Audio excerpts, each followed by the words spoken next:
चलो मेरे प्यारे बच्चों, नमस्कार। आपको बता दें कि सेंटअप एग्जाम शुरू हो चुका है। अगर आप इस सेंटअप एग्जाम दे रहे हैं, किसी किसी बच्चे का हो रहा होगा, किसी किसी बच्चे का भी छूट गया होगा। मतलब छूटने का मतलब होगा है कि हर स्कूल में एक ही दिन एग्जाम नहीं हो जाता है। अभी जो हम आंसर की कराने वाले हैं, यह बिहार बोर्ड सेंटअप एग्जाम के केमिस्ट्री का आंसर की, जिसमें आपको पूरे 100% 70 में 70 ऑब्जेक्टिव और सब्जेक्टिव सब कराई जाएगी। जो बच्चा का एग्जाम हो गया है वो अपना आंसर की मिला लेंगे। जिस बच्चे का एग्जाम नहीं हुआ है वह क्या करेंगे, इस आंसर को डायरेक्ट आप अपने बोर्ड एग्जाम में जो कल एग्जाम होगा, जब आपका एग्जाम हो तो आप डायरेक्ट ये क्वेश्चन को ले जाकर छाप सकते हैं। ठीक है, 100% रियल वाला है, क्योंकि केमिस्ट्री का एग्जाम, फिजिक्स का एग्जाम हो चुका है। मैं दोनों का आंसर की करा दे रहा हूं। ठीक है भाई, और यह पीडीएफ कहां से डाउनलोड कर सकते हैं आंसर के साथ, यही हम बता देंगे। ठीक है, चलिए लेक्चर को शुरू करते हैं। आप देख सकते होगा सेंटअप एग्जाम का है, इसमें पूरे डिटेल आपको पता ही है। ठीक है, चलिए पूरा एकदम सेंटअप एग्जाम का मतलब है होता है कि बोर्ड एग्जाम ही है एक प्रकार का, बशर्ते आपको बोर्ड एग्जाम से पहले प्रैक्टिस कराई जाती है। और आपके मन में जो सवाल था कि क्या सर अभी जो बेसिकली आप ठोस अवस्था चैप्टर हटा दिया है, तो वो नहीं हटाया है, याद रहे सब चैप्टर पढ़ना है। तो फलक केंद्रीय इकाई घनाकार इकाई सेल का पैकिंग गुणांक क्या होता है, तो पैकिंग गुणांक जो होता है मेरे प्यारे बच्चों 0.7 पे 74% होता है। यानी कि एफसीसी का जो एफसीसी की बात करते हैं, इसमें जो आपका पैकिंग गुणांक कितना होता है, आपका लगभग होता है 74% होता है। तो वही पे यहाँ पे पूछा गया परसेंट है। 74% का मतलब क्या हुआ कि 74/100, यही ना मतलब होता है। तो 74 यानी कि 0.74, समझ पा रहे हो बात को, तो ऑप्शन सी हो जाएगा। अभी कहता है क्वेश्चन में नहीं आया भाई, क्वेश्चन में आया लेकिन आपको थोड़ा सा गुमराह कर दिया। चलिए 2 नंबर क्वेश्चन है कि निम्नलिखित में से कौन सा धात्विक ठोस है। मेरे प्यारे बच्चों, धात्विक ठोस की बात करें तो आपको पता है इसमें कौन धातु कौन है, बताओ। पीतल, ग्रेफाइट, हीरा, प्लास्टिक। तो यहाँ पे पीतल आपका धात्विक ठोस है, ऑप्शन ये हो जाएगा। चलिए अगले क्वेश्चन की बात कर लेते हैं। अगला क्वेश्चन है, रावा में जब इलेक्ट्रॉन ऋण के खाली स्थानों पर आप दखल कर देता है तो उसे कौन सा दोष कहते हैं। देखो बुआ, सबसे पहला समझना, पहला बात, अगर फ्रेंकल दोष और सटकी दोष समझे होंगे तो फ्रेंकल दोष जो होता है वो क्या कहता है सिंपल बेस में कि यहां पे रावा के जब इलेक्ट्रॉन ऋणायन के खाली स्थान को दखल कर लेता है तो उसे कौन सा दोष कहते हैं, तो इसे हम कहते हैं एफ केंद्र कहते हैं, इसे हम एफ केंद्र कहते हैं। अगर अंतरकाशीय स्थान में जाता तो फ्रेंकल दोष, यहाँ पे बेसिकली एफ केंद्र होगा, ऑप्शन सी होगा 3 नंबर क्वेश्चन के लिए। आप लोग मिला लीजिए इसका आंसर, मैं आपको बता देता हूं। अगर इसका पीडीएफ आंसर के साथ डाउनलोड करना है, ऑब्जेक्टिव और सब्जेक्टिव, जिस बच्चे का एग्जाम नहीं हुआ है तो अपने बोर्ड एग्जाम में छापना है, तो छापने के लिए सिंपल क्या कर सकते हो, गूगल आपके फोन में होगा, उस पर आपको गूगल पर केकेजी क्लासेस सर्च करना है। क्या सर्च करोगे, केकेजी क्लासेस। एग्जाम हॉल में मोबाइल अलाउ रहता है, अलाउ मतलब अलाउ ये रहता है, आप जा सकते हो। तो केकेजी क्लासेस गूगल पर सर्च करोगे, पहला वेबसाइट आएगा, ओपन कर लेना। नीचे आने के पश्चात आपको यहाँ पर एक ऑप्शन मिलेगा आंसर की का, देखिए आंसर की। तो यहाँ पर देखो केमिस्ट्री है, नीचे फिजिक्स है, तो केमिस्ट्री पर क्लिक करने के पश्चात आपको क्या होगा, वहां पर जितने केमिस्ट्री का आंसर है, फिजिक्स का है, तो ऑब्जेक्टिव और सब्जेक्टिव दोनों यहाँ पर अपलोड किए गए क्वेश्चन के साथ। यहाँ पर आपको अच्छा से नहीं दिख रहा है तो अभी फिर से मैं अपलोड करूंगा। यहाँ देखो सब्जेक्टिव क्वेश्चन अपलोड किया गया है, यहाँ पे देखिए ये सब्जेक्टिव क्वेश्चन है, नीचे ऑब्जेक्टिव क्वेश्चन। अगर आपको most important VVI objective plus subjective board exam के लिए चाहिए, और जो बच्चा हमसे नोट्स लिया था उसमें से 100% क्वेश्चन आपको इसमें आया है, उसी तरह से बोर्ड एग्जाम में भी आएगा। तो इस नंबर पे कांटेक्ट करके आप उसको परचेज कर सकते हैं। 91 17 82 30 62 199 में ऑल विषय मिल रहा है, तो लेने का प्रयास जरूर कीजिएगा। चलिए तो हम यहाँ पे आगे बढ़ने का प्रयास करते हैं। 4 नंबर क्वेश्चन क्या कहता है, सोडियम क्लोराइड के क्रिस्टल की संरचना होती है। तो सोडियम क्लोराइड में क्रिस्टल की जो संरचना होती है वो कैसी होती है, तो याद रखना फलक केंद्रीय होती है, ऑप्शन बी हो जाएगा। अगला क्वेश्चन है, यहाँ पे एजियोट्रोपिक मिश्रण होता है। तो एजियोट्रोपिक मिश्रण कैसा होता है, तो एक निश्चित तापक्रम पर उबलने वाला मिश्रण होता है, यानी कि ऑप्शन आपको डी हो जाएगा। चलिए अगले क्वेश्चन देखिए, फटाफट आप लोग मिला लीजिएगा। ठीक है, निम्नलिखित में से राउल्ट के नियम के ऋणात्मक विचलन को प्रदर्शित करता है। तो राउल्ट के नियम को ऋणात्मक विचलन को कौन प्रदर्शित करता है, तो याद रखना CH और यहाँ पे क्या कौन करेगा, CH3 सी डब्लो यहाँ पे COCl3, यानी कि ऑप्शन आपको क्या हो जाएगा, ए राइट हो जाएगा मेरे प्यारे बच्चों 6 नंबर क्वेश्चन के लिए। चलिए 7 नंबर क्वेश्चन की बात करते हैं। 7 नंबर क्वेश्चन का, शुद्ध जल का मूलरता होता है। तो शुद्ध जल का यहाँ पे मूलरता क्या होता है, तो शुद्ध जल का मूलरता 55.55 होता है, यानी कि ऑप्शन आपको बी हो जाएगा। ये आपको 7 नंबर क्वेश्चन है। अगले क्वेश्चन देखिए 8 नंबर क्वेश्चन है, निम्नलिखित में से किसका संप्रासरी दाब सबसे अधिक है। तो संप्रासरी दाब सबसे अधिक NaCl का होता है, यानी कि ऑप्शन 8 नंबर क्वेश्चन का होगा। 1 मिनट, यहाँ पे अगर बात करें 8 नंबर क्वेश्चन का, संप्रासनिक विलयन सबसे ज्यादा तो किसका होता है? तो यहाँ पर गया है बच्चे, यहाँ पे NaCl, बिल्कुल ऑप्शन डी हो जाएगा यहाँ पे 8 नंबर क्वेश्चन के लिए। अगले क्वेश्चन, और आप बता दें आपको फिजिक्स और केमिस्ट्री सबका आंसर की मैं आपको करा दे रहा हूँ 100% सही सही। और इस क्वेश्चन को याद भी कर लीजिएगा, गूगल से डाउनलोड करके हम आपको बता दिए, केकेजी क्लासेस वेबसाइट पर डाउनलोड कर लीजिएगा, ताकि आपको बोर्ड एग्जाम में भी इसमें से 10% क्वेश्चन आ जाता है, यानी कि 5-6 ऑब्जेक्टिव आ जाएगा। मोलर अवनमन स्थिरांक निम्नलिखित में से व्यक्त करता है, तो मोलर अवनमन स्थिरांक जो होता है यहाँ पे delta T F upon M होता है, ऑप्शन डी हो जाएगा। ठीक है, अगले क्वेश्चन की बात कर लेते हैं। एक वायुमंडल दाब पर वह ताप जिस पर किसी पदार्थ की ठोस एवं द्रव दोनों अवस्था सामान्य रहती है उसे क्या कहते हैं? तो अगर ऐसी अवस्था हो तो ऐसी अवस्था को हम कह सकते हैं गलनांक, एवं यहाँ पे गलनांक और हिमांक दोनों होता है, ऑप्शन आपको डी हो जाएगा 10 नंबर क्वेश्चन के लिए। अगले क्वेश्चन देखिए, विद्युत अपघट्य वह पदार्थ होता है जो क्या कर सकता है? विद्युत अपघट्य वह पदार्थ है जो बेसिकली जल में घुलने पर आयन को विघटित कर सकता है, यानी कि 11 नंबर क्वेश्चन का डी हो जाएगा, यानी ऑप्शन डी हो जाएगा। मैं इसे पीडीएफ अपलोड कर दूंगा, आपको कहां पे दूंगा? केकेजी क्लासेस की वेबसाइट से डाउनलोड कर लीजिएगा। अगले क्वेश्चन की बात कर लेते हैं, जब विद्युत धारा को यहाँ पे AlCl3 के जलीय घोल में प्रवाहित किया जाता है तो यहाँ पे 13.5 ग्राम एल्युमिनियम मुक्त होता है आवेश की मात्रा। तो कितना यहाँ पे एल्युमिनियम मुक्त होता है आवेशों की मात्रा, यानी कि फैराडे में बताइए, तो कितने फैराडे मुक्त हो सकता है? 12 नंबर क्वेश्चन। तो याद रखना 1.5 फैराडे, जो भी बच्चा है तो पक्का ये छापा है क्वेश्चन। आप कहां छापा है? तो गूगल से। कहां से? गूगल से। ये सब 100% सही सही जवाब किसे दिया है? तो गूगल पाया है और केकेजी क्लासेस सर्च किया है। सर्च करने पहला वेबसाइट ओपन किया है, ओपन करने का ऐसा आएगा, यहाँ पर हर चीज आपको मिल जाएगा, केकेजी क्लासेस पर हर चीज पढ़ने को मिल जाएगा, test series, question bank, model paper, objective subjective. तो यहाँ पे आंसर की का ऑप्शन आएगा, चाहे यहाँ पे भी आंसर की का ऑप्शन यहाँ पे दिख रहा है, इस पर क्लिक करके अपना फिजिक्स और केमिस्ट्री का सही सही छाप दिया है बच्चा, उसी तरह से आप भी छाप दीजिएगा। ठीक है, चलिए अगले क्वेश्चन है कि यहाँ पे तनुता बढ़ने पर विशिष्ट चलकत्व क्या होती है? तो अगर तनुता बढ़ेगी तो विशिष्ट चलकत्व घट जाएगी, यानी कि ऑप्शन आपको बी हो जाएंगे। अगले क्वेश्चन देखिए, क्वेश्चन है निम्नलिखित में से किसका प्रयोग हम लवंग सेतु के रूप में कर सकते हैं? तो किसका प्रयोग हम लवंग सेतु के रूप में कर सकते हैं? तो पोटासियम क्लोराइड का, यानी कि ऑप्शन ए राइट हो जाएगा मेरे प्यारे बच्चे 14 नंबर क्वेश्चन का। फिजिक्स का भी मिला लीजिएगा। और जो आयन सबसे सहजात से ऑक्सीकृत होता है वो क्या है? तो सबसे जो आयन जो सबसे सहजता से ऑक्सीकृत होता है वो कौन सा आयन है? 15 नंबर क्वेश्चन है, तो हमारा आयोडाइड है, सबसे आसानी से सहजता से ऑक्सीकृत होता है, ऑप्शन डी। अगर आप लोग इंपॉर्टेंट क्वेश्चन अभी तक नहीं प्राप्त किए हैं तो 91 17 82 30 62 पर कंटेक्ट कर प्राप्त कर लीजिए, क्योंकि आपको बता दें जो भी हम क्वेश्चन दिए थे, जो बच्चा हमसे नोट्स लिया था उसको तो बल्ले बल्ले है, क्योंकि पूरा क्वेश्चन आराम से वहीं से आ गया है और आपकी प्रैक्टिस भी मान लो तो हो गई। ना पे कांटेक्ट कर लीजिएगा फटाफट। ठीक है, अगले क्वेश्चन, किसी रासायनिक अभिक्रिया की दर निम्नलिखित में से किस पर निर्भर नहीं करती है? तो अगर आप एक दर जो है किस पर निर्भर नहीं करती है, 16 नंबर क्वेश्चन, तो अनुसंख्यता पर, यानी ऑप्शन आपको क्या हो जाएगा? बी हो जाएगा। अगले क्वेश्चन की बात करें, निम्नलिखित में से प्रथम कोटि अभिक्रिया कौन है? तो प्रथम कोटि अभिक्रिया की बात करें NH3 NO2 N2 आप N2 और उसके बाद हो जाएगा आपका H2O, आप 2H2O, यानी ऑप्शन आपको ए राइट हो जाएगा 17 नंबर क्वेश्चन के लिए। अगले क्वेश्चन 18 नंबर क्वेश्चन क्या कहता है? यदि किसी प्रथम कोटि अभिक्रिया का अर्धआयुकाल 30 मिनट है तो उसे 75% संपन्न होने में कितना समय लग सकता है? यह 18 नंबर क्वेश्चन है, तो उसको 1 घंटा लग सकता है, यानी ऑप्शन बी हो जाएगा। अगले क्वेश्चन है कि यहाँ पे दर इकाई है, तो यहाँ पे अभिक्रिया की दर की इकाई होती है, तो अभिक्रिया की दर की बात की जा रही है, तो अभिक्रिया की दर की इकाई कौन हो सकता है? 19 नंबर क्वेश्चन है, तो याद रखना मोल, लीटर इनवर्स, सेकेंड इनवर्स, यानी ऑप्शन सी हो जाएगा। अगले क्वेश्चन, हाइड्रोजन निम्नलिखित में से किसके द्वारा आप अधिशोषित होता है? तो हाइड्रोजन के यहाँ पे निकेल है, पोटासियम है, लेड है, तो किसके द्वारा हो सकता है? तो ऑप्शन डी हो जाएगा, सभी के द्वारा आप अधिशोषित हो सकता है।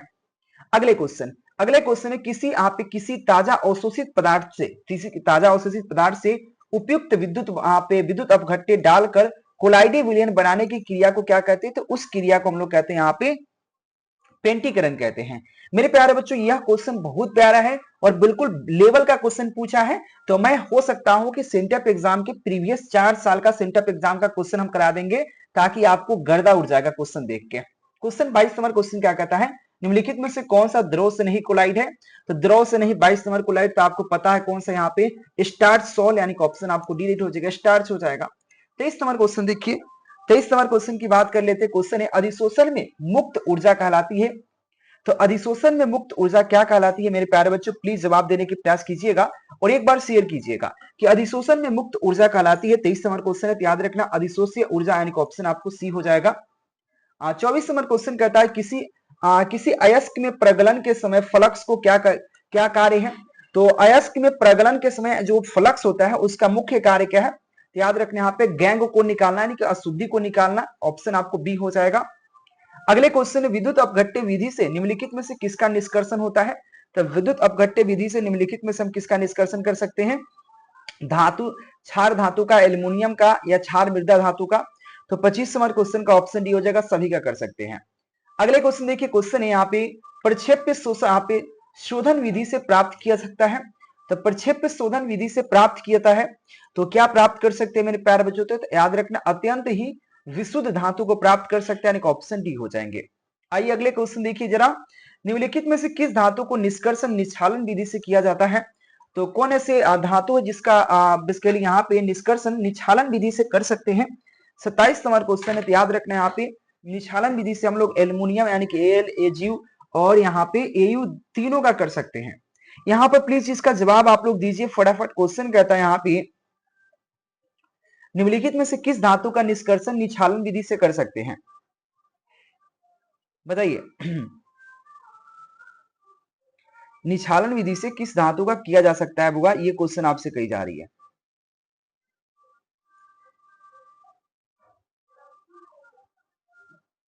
तो यहां पर बुआ आंसर जो हो जाएगा, यहां पर एल्युमिनियम होना चाहिए ना।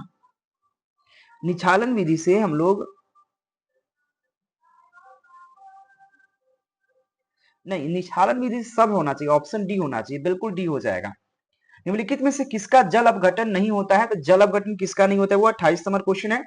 तो जल अपघटन किसका नहीं कर सकते हैं, तो आसान क्वेश्चन है भी। तो याद रखना यहाँ पे NF3 का नहीं कर सकते, यानी ऑप्शन डी हो जाएंगे। अगले क्वेश्चन, निम्नलिखित में से कौन सा ऑक्साइड सबसे ज्यादा अम्लीय है। तो कौन ऐसा ऑक्साइड है जो सबसे ज्यादा अम्लीय है, यानी ऑप्शन क्या हो जाएगा N2H5, यानी ऑप्शन आपको बी हो जाएगा मेरे प्यारे बच्चों, ठीक है। अगले क्वेश्चन IF3 में प्रसंकरण है। ये सब क्वेश्चन बिल्कुल नए उठाए हैं, तो हम एक प्रयास करेंगे कि सेंटअप एग्जाम का अगर प्रीवियस 5 साल का क्वेश्चन कर लेते हो ना, तो मैं गारंटी दे सकता हूं कि 25 क्वेश्चन तो वहां से आपके एग्जाम में पूछ देंगे। और प्रीवियस मॉडल पेपर 5 सेट कर लेते हो तो आपको लगभग 20 क्वेश्चन वहां से आपका काम हो जाता है, इतना ही से आगे एक्स्ट्रा पढ़ना नहीं। तो हम सबसे क्वेश्चन रखे हुए हैं, तो आपको 500 ऑब्जेक्टिव सेलेक्ट किए हुए हैं आप सभी के लिए। ये नोट्स आप ले सकते हो, ऑब्जेक्टिव प्लस सब्जेक्टिव सब सब्जेक्ट का, जो आपको दिए गए नंबर पर संपर्क करके मिल जाएगा। 91 17 82 30 62 पर संपर्क कर लेना। अभी तक नहीं पढ़े कोई बात नहीं, अभी से पढ़ना शुरू करिए। IF5 में प्रसंकरण होता है। 30 नंबर क्वेश्चन है, तो sp3d2 हो जाएगा, यानी ऑप्शन ए राइट हो जाएगा मेरे प्यारे बच्चों, ऑप्शन ए राइट हो जाएगा। अगले क्वेश्चन देखिएगा जरा, क्वेश्चन कहता है निम्नलिखित में से कौन सा अनुचुंबकीय है। अनुचुंबकीय की बात करिए, 31 नंबर क्वेश्चन कहा जा रहा है। तो अनुचुंबकीय हो जाएगा ClO3 आप ClO2, यानी ऑप्शन आपको बी राइट हो जाएगा। अगले क्वेश्चन, सबसे हल्की एवं अज्वलनशील गैस कौन है। तो सबसे हल्की एवं अज्वलनशील गैस की बात करते हैं 32 नंबर क्वेश्चन, तो हीलियम है, यानी ऑप्शन सी हो जाएगा। HCF2 की संरचना होती है, तो HCF2 की संरचना कैसी होती है, तो याद रखना रेखीय होती है, यानी ऑप्शन ए राइट हो जाएगा। अगर यहाँ पे F4 होता तो स्क्वायर प्लेनर हो जाता। अगले क्वेश्चन देखिए, क्वेश्चन है कि यहाँ पे सोडियम हाइड्रोक्साइड को यहाँ पे गर्म विलयन के क्लोरीन के साथ अभिक्रिया होने पर निम्नलिखित में से कौन सा पदार्थ बनता है, या कौन सा पदार्थ बनाते हैं, ये क्वेश्चन है। तो याद रखना सोडियम क्लोराइड और NaClO3, यानी ऑप्शन सी हो जाएगा। मैं यहाँ पे आंसर की करा रहा हूँ 100% सही सही, तो आप लोग प्लीज इसको मिला लीजिएगा और साथ में इसको याद भी कर लीजिएगा। 35 नंबर क्वेश्चन, निम्नलिखित में से कौन सा धनात्मक ऑक्साइड यहाँ पे अवस्था यहाँ पे ऑक्सीजन अवस्था प्रदर्शित नहीं करता है। निम्नलिखित में से धनात्मक ऑक्सीजन अवस्था कौन प्रदर्शित नहीं करता है, तो आपको आयोडाइड हो जाएगा, यानी कि 35 नंबर क्वेश्चन का आयोडाइड नहीं होगा, फ्लोराइड हो जाएगा ना, धनात्मक, यानी ऑप्शन आपको बी हो जाएंगे। अगले क्वेश्चन, निम्नलिखित में से कौन सा सबसे कम आप वाष्पशील है। तो सबसे कम वाष्पशील कौन है, तो याद रखना यहाँ पे H2O, यानी ऑप्शन आपको डी हो जाएगा, जल। अगले क्वेश्चन कहा गया क्रोमियम, यहाँ पे क्रोमियम जिसकी परमाणु संख्या 24 है, इसका इलेक्ट्रॉनिक विन्यास कैसे लिखेंगे, 37 नंबर क्वेश्चन है। तो AR D5 और 4s1, यानी ऑप्शन आपको बी हो जाएगा। इसके इलेक्ट्रॉनिक विन्यास पूरा कर रहे हैं हम लोग। अगले क्वेश्चन की बात करें, यहाँ पे Fe+2 का इलेक्ट्रॉनिक विन्यास लिखना है बहुत आसानी से। कह रहा है कि Z+ में अयुग्मित इलेक्ट्रॉनों की संख्या क्या है, तो इसमें अयुग्मित इलेक्ट्रॉन पूछा जा रहा है। तो आपको पता है इसकी परमाणु संख्या 26 होता है। अगर हम इसको लिखने का प्रयास करें तो 1s2 लिखेंगे। तो मैं डायरेक्ट आर्गन से शुरू करता हूं कि देखिए आर्गन 18, ठीक है, उसके बाद है होता है 3d4s2, 4s2 कीजिए 18 2 20 और 6 26 होता है। अगर यहाँ पे +2 करते हैं तो आर्गन 18, ठीक है, 3d6 होगा, क्योंकि 4s2 गया, क्योंकि यहाँ पे +2 इलेक्ट्रॉन है, यानी कि 2 इलेक्ट्रॉन किसी को दान कर दिया।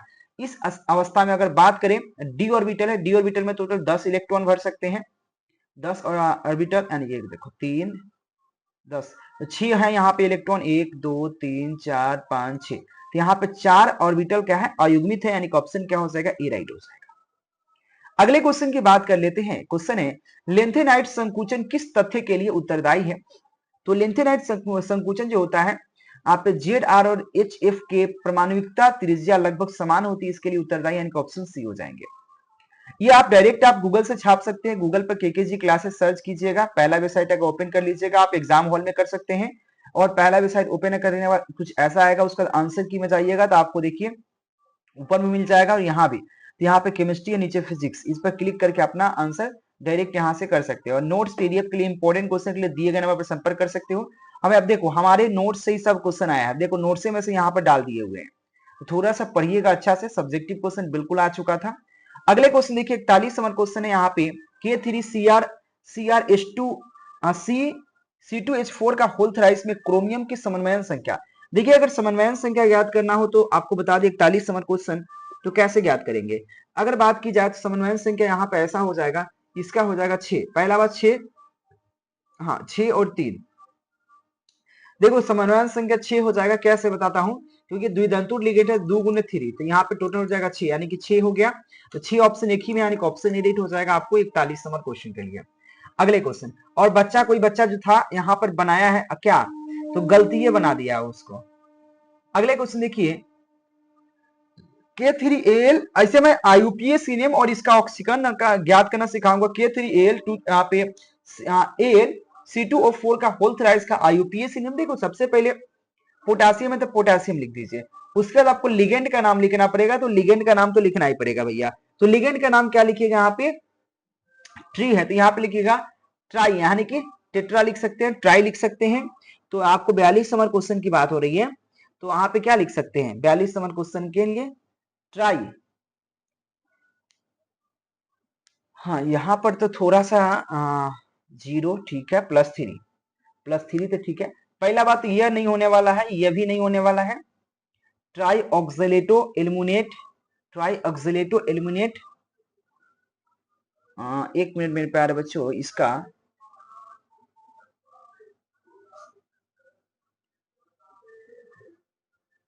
अच्छा क्वेश्चन है वो है।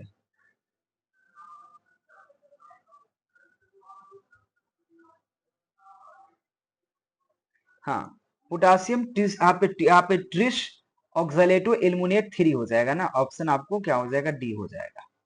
हाँ ऑप्शन डी हो जाएगा मेरे प्यारे बच्चों 42 नंबर क्वेश्चन के लिए। क्वेश्चन थोड़ा सा लेवल का पूछा, केमिस्ट्री का, फिजिक्स का, बहुत आसान था क्वेश्चन है। AlCl3 और NH3 NH4 का NH4OH के घोल में निम्नलिखित में से किसे निर्माण के कारण घुलता है, ये क्वेश्चन का 43 नंबर क्वेश्चन है। इसका करेक्ट ऑप्शन हो जाएगा AgNO3 का होल ट्वाइस Cl, यानी कि ऑप्शन सी। ये सब क्वेश्चन बिल्कुल लेवल का है। निम्नलिखित में से कौन सा अष्टफलकीय जटिल आयन है या यौगिक है, तो अष्टफलकीय की बात करते हैं तो यहाँ पे FeF6-3 आयन का ऑप्शन डायरेक्ट हो जाएगा 44 नंबर क्वेश्चन के लिए। 45 नंबर क्वेश्चन कहता है निम्नलिखित में से किसका अभिक्रिया शुष्क ईथर में मैग्नीशियम से कराने पर गिगनार अभिकर्मक बनाता है, यह 45 नंबर क्वेश्चन है, याद रखना C2H5Cl, यानी कि ऑप्शन आपको सी हो जाएगा।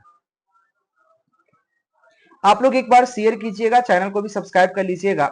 अगला क्वेश्चन है कि यहाँ पे C2H5Br को हम यहाँ पे केसियन से अभिक्रिया करते हैं तो यहाँ पे कोई तत्व बनेगा, उसके पश्चात जहां पे जो भी तत्व बने उसके पश्चात जल अपघटन कराएंगे सोडियम, यहाँ पे हाइड्रोजन क्लोराइड की उपस्थिति में तो हमारा बी होगा, तो बी जो बनेगा वो कौन सा यौगिक होगा, यह क्वेश्चन आपको 46 नंबर क्वेश्चन कहा जा रहा है, तो याद रखना है यहाँ पे प्रोपेनोइक अम्ल बनेगा, यानी ऑप्शन सी हो जाएगा। ऐसे में अभिक्रिया भी सिखाने का प्रयास करूंगा आप लोग के लिए। एल्किल हैलाइड का उपयोग निम्नलिखित में से कर सकते हैं, तो एल्किल हैलाइड का उपयोग कहां पे कर सकते हैं, 47 नंबर क्वेश्चन है, तो वहां पे कर सकते हैं वो एल्केन, एल्कोहल, एल्किल को निर्माण करने में, यानी ऑप्शन डी हो जाएगा। क्वेश्चन कहता है एल्किल हैलाइड की घटती, यहाँ पे घटती क्रियाशीलता का क्रम क्या है, एल्काइल हैलाइड को घटते क्रम में सजा दीजिए, तो याद रखना आर, आयोडाइड, ब्रोमाइड और क्लोराइड, यानी ऑप्शन सी हो जाएगा 48 नंबर क्वेश्चन के लिए। ब्यूटेन टू ऑल है एक प्रकार का, तो ब्यूटेन टू ऑल क्या एक प्रकार का, तो सेकेंडरी अल्कोहल, यानी ऑप्शन क्या हो जाएगा, ब्यूटेन टू ऑल, यानी ऑप्शन बी हो जाएंगे। अगले क्वेश्चन की बात कर लेते हैं यहाँ पे परिशोधित परिशोधित स्पिरिट में क्या होता है, तो परिशोधित स्पिरिट में तो ये तो पता ही है, यहाँ पे 50 नंबर क्वेश्चन सबको पता होता है, 95% एल्कोहल होता है, यानी ऑप्शन बी हो जाएंगे। अगले क्वेश्चन, निम्नलिखित में एल्कोहल, निम्नलिखित में कौन एल्कोहल लुकास अभिकर्मक से सबसे तीव्र गति से अभिक्रिया करता है, तो लुकास अभिकर्मक से सबसे तीव्र गति से अभिक्रिया कौन करता है, 41 नंबर क्वेश्चन, आप सॉरी 51 नंबर क्वेश्चन कह रहा है, तो इसका करेक्ट ऑप्शन की बात कर लेते हैं, तो यहाँ पे क्या हो जाएगा 3 डिग्री अल्कोहल, यानी ऑप्शन आपको क्या हो जाएगा, सी राइट हो जाएगा। अगले क्वेश्चन की बात कर लेते हैं, निम्नलिखित में कौन सा सरल इथर है, इसमें से सरल इथर की बात कर रहा है, 52 नंबर क्वेश्चन है, तो यहाँ पे CH3, CH2O, CH2, CH3, यानी ऑप्शन आपको सी हो जाएगा। अगले क्वेश्चन देखिए, क्वेश्चन कहता है यहाँ पे टोलेंस अभिकर्मक निम्नलिखित में से किसका अमोनिया घोल है, या अमोनिया घोल है, टोलेंस अभिकर्मक निम्नलिखित में से किसका यहाँ पे अमोनिया घोल है, ये क्वेश्चन आपको 53 नंबर क्वेश्चन याद रखना, सी हो जाएगा AgNO3, यानी ऑप्शन सी। प्लीज आप लोग शेयर कर दीजिएगा, चैनल सब्सक्राइब कर लीजिएगा। अभी बायोलॉजी, केमिस्ट्री, सॉरी बायोलॉजी का, मैथ्स का, हिंदी, इंग्लिश सबका मैं करा दूंगा आंसर, सबका मेरे पास अवेलेबल आ गया है। कैल्शियम एसिटेट एवं कैल्शियम आप फॉर्मेट के मिश्रण को गर्म करने से बनता है, तो कैल्शियम एसिटेट और कैल्शियम फॉर्मेट के मिश्रण को गर्म करने से CH3CHO बनता है, यानी ऑप्शन डी हो जाएंगे। अगले क्वेश्चन कहते हैं बुआ CH3CHO का IUPAC नेम क्या है, 55 नंबर क्वेश्चन है, तो याद रखना यहाँ पे 2 मिथिल प्रोपिल, यानी ऑप्शन आपको ए राइट हो जाएगा, 2 मिथिल प्रोपिल। अगले क्वेश्चन, निम्नलिखित में से कौन सा यहाँ पे यूरोट्रोपिक है, यूरोट्रोपिक कौन है, आपको 56 नंबर क्वेश्चन है, तो याद रखना CH2 6NH N4, यानी ऑप्शन डी। बुआ क्वेश्चन केमिस्ट्री का तो मानना पड़ेगा, केमिस्ट्री का क्वेश्चन ठीक ठाक था, अच्छा था। मोनोहाइड्रिक अम्ल निम्नलिखित में से किसका क्रियाशीलता यहाँ पे क्या है, किसका यहाँ पे क्रियाशील समयवी है, तो मोनोहाइड्रिक, यहाँ पे मोनोहाइड्रिक अम्ल निम्नलिखित में से किसका क्रियाशील यहाँ पे समयवी है, ये क्वेश्चन आपको 57 नंबर क्वेश्चन है, तो एस्टर का यानी ऑप्शन एडिट हो जाएगा। निम्नलिखित में से सबसे प्रबल अम्ल कौन है, तो इस बहुत आसान है, ये तो आसान है, प्रबल अम्ल हो जाएगा CCl3CHO, यानी ऑप्शन क्या हो जाएगा, डी हो जाएंगे। अगले क्वेश्चन कहता है बुआ जब फार्मिक अम्ल को सांद्र H2SO4 के साथ गर्म किया जाता है तो निम्नलिखित में से प्राप्त होता है, निम्नलिखित में से कौन सा प्राप्त हो सकता है, तो कार्बन मोनोऑक्साइड, यानी ऑप्शन डी हो जाएगा, कार्बन मोनोऑक्साइड। अगले क्वेश्चन की बात कर लेते हैं, अगला क्वेश्चन है यहाँ पे एसिटामाइड की अभिक्रिया Br2 यहाँ पे KOH से कराने पर क्या प्राप्त होता है, ये 60 नंबर क्वेश्चन है, तो मिथिल एमीन प्राप्त होता है, यानी ऑप्शन आपको बी हो जाएगा, मिथिल एमीन। अगले क्वेश्चन देखिए, क्वेश्चन कहता है यहाँ पे निम्नलिखित में से किसकी, निम्नलिखित में किसकी अभिक्रिया एसिटिक अम्ल से कराने पर यहाँ पे एसिटिक कोलाइड नहीं प्राप्त होता है, एसिटिक कोलाइड प्राप्त नहीं होता है, ये क्वेश्चन 61 नंबर क्वेश्चन है, तो कौन नहीं प्राप्त हो सकता है, तो याद रखना CH3CL3, यानी ऑप्शन आपको ए हो जाएंगे। बुआ क्वेश्चन केमिस्ट्री का तो मानना पड़ेगा, यहाँ पे केमिस्ट्री का क्वेश्चन तो आपको मानना पड़ेगा, बहुत अच्छा सा है। क्वेश्चन कहता है यहाँ पे गेब्रियाल थैलिमाइड संश्लेषण का उपयोग निम्नलिखित में से किसे बनाने के लिए करते, देखो नया क्वेश्चन आ गया, तो भाई 1 डिग्री अमीन बनाने के लिए 2 डिग्री, तो याद रखना 1 डिग्री अमीन बनाने के लिए उपयोग करते हैं, इसलिए मैं बार बार बोल रहा हूं कि कम से कम बोर्ड एग्जाम के लिए आपको प्रीवियस कम से कम 3-4 साल का सेंटअप एग्जाम, जैसे कि 2025 में, 2024 में, 2023 में एग्जाम हुआ था ना, 2022 में, तो सबका सेंटअप एग्जाम का हम क्वेश्चन करवाने का प्रयास करेंगे आप लोग को, ताकि आपकी प्रैक्टिस बढ़िया रहे। क्वेश्चन कहता है यहाँ पे एक कहाँ पे कार्बोहाइड्रेट में उपस्थित होता है, एक कार्बोहाइड्रेट में क्या उपस्थित होता है, तो कार्बन, हाइड्रोजन और ऑक्सीजन, यानी कि ऑप्शन डी हो जाएगा, ये तो थोड़ा सा आसान क्वेश्चन था। अगले क्वेश्चन कहता है ग्लूकोज एवं फ्रेक्टोज है, तो ग्लूकोज एवं फ्रेक्टोज क्या एक प्रकार का, तो क्रियाशील, यहाँ पे क्या है, क्रियाशील समयवी, यानी कि ऑप्शन आपको बी हो जाएगा। अगले क्वेश्चन कहता है यहाँ पे कोर लीडर तेल में निम्नलिखित में कौन उपस्थित होता है? तो कोर्ट लीडर तेल में निम्नलिखित में से कौन उपस्थित होता है? 65 नंबर क्वेश्चन है, तो ऑप्शन सी हो जाएगा, विटामिन ए उपस्थित होता है, ऑप्शन सी हो जाएगा। अगले क्वेश्चन, निम्नलिखित में से कौन सा यहाँ पे पेप्टाइल बंधन को सही से निरूपित करता है? तो पेप्टाइल बंधन को सही से निरूपित कौन करता है? तो यह C double bond O N H, यानी ऑप्शन आपको बी हो जाएगा, पेप्टाइल बंधन को निरूपित करता है। अगले क्वेश्चन, निम्नलिखित में से कौन सा संघनन बहुलक है? तो संघनन बहुलक कौन है आपको पता ही है, ब्यूना। यहाँ पे तो टोटल आपको संघनन बहुलक है, यानी ऑप्शन डी हो जाएगा टोटल, यानी कि ऑल ऑफ दिस।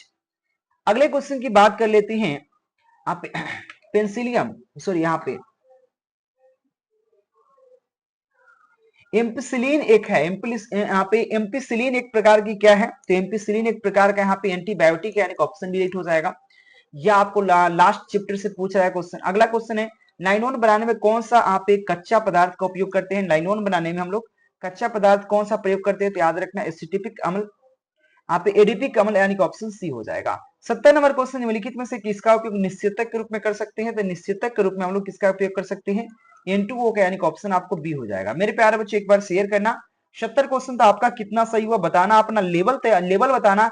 नहीं तो आप क्या करो, अभी से भी इंपॉर्टेंट क्वेश्चन आंसर ले लीजिए। मैं आपको 199 में ऑल विषय का प्रोवाइड कर दूंगा, जिसमें आपको प्रयास करूंगा कि आपका लेक्चर भी ग्रुप में करवा दूं। ग्रुप में आपका नंबर ऐड कर दी जाएगी, उस ग्रुप में आपको प्रीवियस 4-5 को मॉडल पेपर, प्रीवियस आपका सेंटअप एग्जाम का क्वेश्चन, मंथली एग्जाम का क्वेश्चन जरूर कराएंगे, क्योंकि ये बोर्ड द्वारा क्वेश्चन दिया जाता है और इससे फायदा आपको ज्यादा होने वाला है। ठीक है, सब्जेक्टिव क्वेश्चन बहुत अच्छा था, तंबा के दो इसको का नाम लिखिए, तो आपने देखा होगा। तो सब्जेक्टिव क्वेश्चन का भी आंसर हम क्या किए हैं गूगल पे, जैसे कि यहाँ पे गूगल पे आके केकेजी क्लासेस सर्च कीजिए, पहला वेबसाइट अगर ओपन कीजिए, ओपन करने में कुछ ऐसा आएगा। उसके बाद आपको यहाँ पर आंसर की में जाइए, या आप यहाँ पर डायरेक्ट आंसर की में नीचे आ सकते हैं। तो यहाँ पर केमिस्ट्री और फिजिक्स दोनों का डाला गया है, इसके अलावा बायोलॉजी मैथ्स भी यहाँ पर थोड़ा देर बाद डाला जाएगा। तो अपने एग्जाम हॉल में जाइए और फटाफट कीजिए। ठीक है बुआ, यहाँ से कर सकते हैं, यहाँ से छाप सकते हैं डायरेक्ट। तो ये चीज जरूर ध्यान रखेंगे आप लोग। सब्जेक्टिव क्वेश्चन बहुत आसान था, बहुत इजी था। इसमें से 10-12 क्वेश्चन इतना इजी था कि आराम से आप बना सकते हो। और आईयूपीएससी ने हम जरूर सीख लीजिएगा, क्योंकि आईयूपीएससी ने ऑब्जेक्टिव शॉर्ट लॉन्ग सब में पूछ रहा है। लॉन्गो में देखो आईयूपीएससी ने पूछ दिया तो पढ़ा देंगे। धन्यवाद, टेक केयर, बाय बाय। तो चैनल सब्सक्राइब कर लेना मेरे प्यारे बच्चों, धन्यवाद।